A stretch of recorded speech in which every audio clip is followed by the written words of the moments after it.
So as a Charger fan, I'll say that I'm pretty happy with how the trade deadline went. You guys have to understand there's two things that played into this. The first one being there wasn't a lot of draft capital, a first, second, third, fourth, and sixth heading into this deadline. They picked up a seventh, of course, in a trade, and then they sent away a sixth to go out and to get Trevor Penning. So realistically, the Chargers were never going to give up a bunch of capital. They probably would have if this team was healthy, because if the Chargers were healthy, this is my biased opinion, obviously, but I think they'd be the best team in football. That 3-0 start was electric, and that was without Rashawn Slater, the best left tackle in football. Justin Herbert clearly looked like the best QB in football. He was playing at an MVP level. Even despite all of that, the injuries like left and right, the Chargers literally are down to their sixth string running back right now. The O-line's been decimated. Herbert still played well. He's still top 5 in passing yards. He's been fine. But the O-line is the concern right now. And that's why the Chargers had to do something. And they went out there and, again, they traded for Trevor Penning. Now, for those of you that aren't really familiar with Penning, he's a guy who's sort of bounced around positions at the NFL level. He started off as a left tackle, and then he went to right tackle. And then this past offseason during training camp, he competed to be a starting guard, which he did win, but then he got injured. So this is a player who, at the very least, has playing time as an NFL starter. Is he the greatest player in the world? No, but he's certainly an upgrade over what this team has, because the problem for the Chargers is not the inside of the O-line. It's not the interior. They've got Mekhi Becton, Zion Johnson, Bradley Bozeman. You guys know how I feel about them if you watch my videos. Yeah, but it's okay. Like it's enough to at least make the playoffs and to compete. But the tackle position is absolutely not enough. Like Bobby Hart was in street clothes a couple of weeks into the season. Trey Pipkins is a backup swing tackle at best. And then you start to talk about like Andre James and Jamari Sawyer. We saw him come in, of course, to the injury of Joe Alt. It's bad. This is the worst offensive line, both statistically in football without Joe Alt and by the eye test. You guys don't need me to tell you that. If you watch the games, this is a trash offensive line, and it's caused Justin Herbert to get hit a ton. Herbert hadn't gotten hit more in any game this season than he had against the Titans, and the Titans have a bad pass rush, which makes things even worse. So going out and getting, of course, Trevor Penning, as a Charger fan, it has to at least give you some hope. I don't think there's very many people listening right now that think this team's winning the Super Bowl, but will they make the playoffs? Will they be competitive?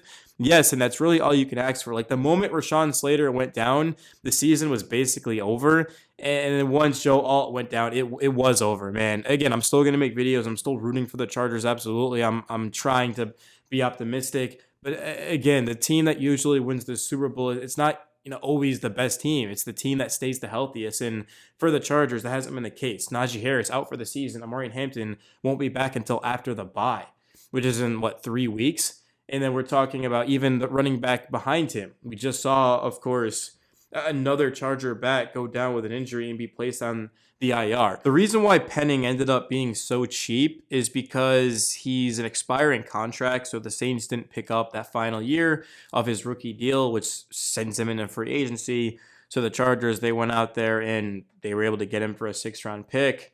I like the move. At least they did something. If the Chargers hadn't done anything, I would have been like, are you kidding me, man?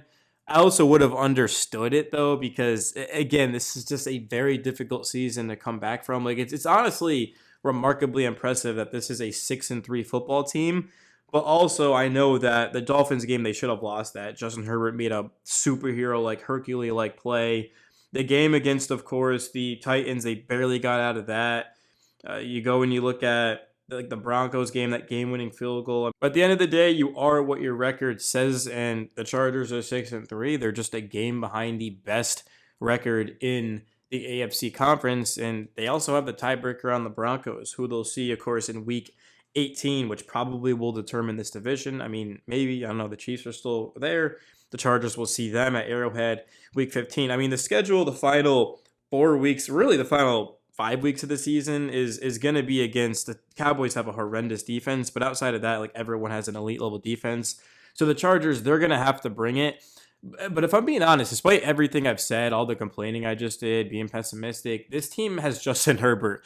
There's one thing that you can't, there's one thing that you can't take away from the Chargers, as I knock on wood, is that they have Justin Herbert. And any single time he's on the field, every single Sunday, Monday, Thursday, Saturday, doesn't matter, you have a chance to win that football game.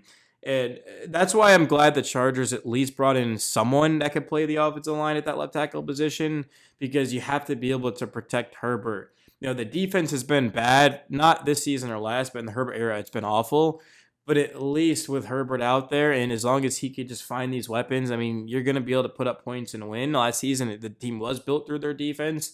This season, their defense has also been good. But the Chargers, they've also gotten a lot of yards out of Herbert. I mean, he threw for 250, not to mention he ran for like 60. Yeah, 420 against the Colts, 302 of the first three games. Herbert has been slinging it, man. And on the season, Herbert is ranked second in passing yards, just behind Daniel Jones. He's second in touchdowns. He's eighth in QBR. I think QBR is a flawed metric. It's kind of subjective, but still, I do believe that the Chargers can win this division. I think it's going to take everything they got.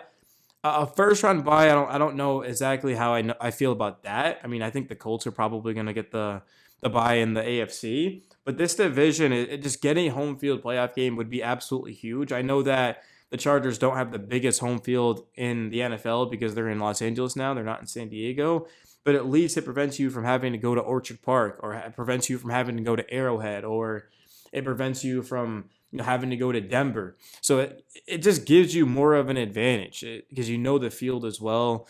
I've got my opinions on turf fields and things like that.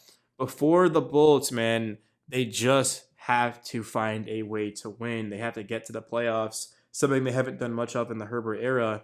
And to just give Herbert a chance to go out there and to make something happen. And at least the defense is really good, because if you have a good defense, then you're going to have a chance to win just about every single game. It's just a matter of how much can the offense do, because this team has not run the ball well.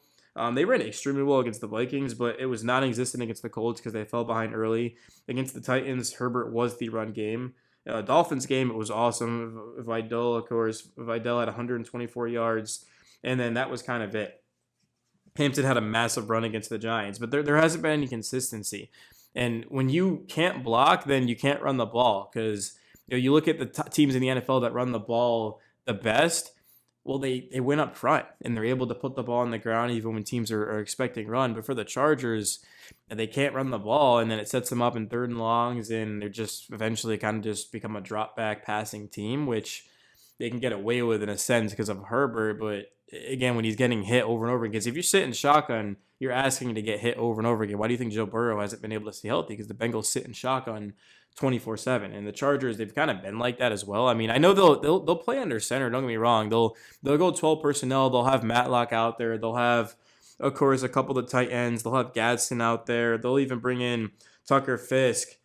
Tyler Conklin has been non-existent this season. Unfortunately, I honestly thought he'd have a better year coming over from the Jets.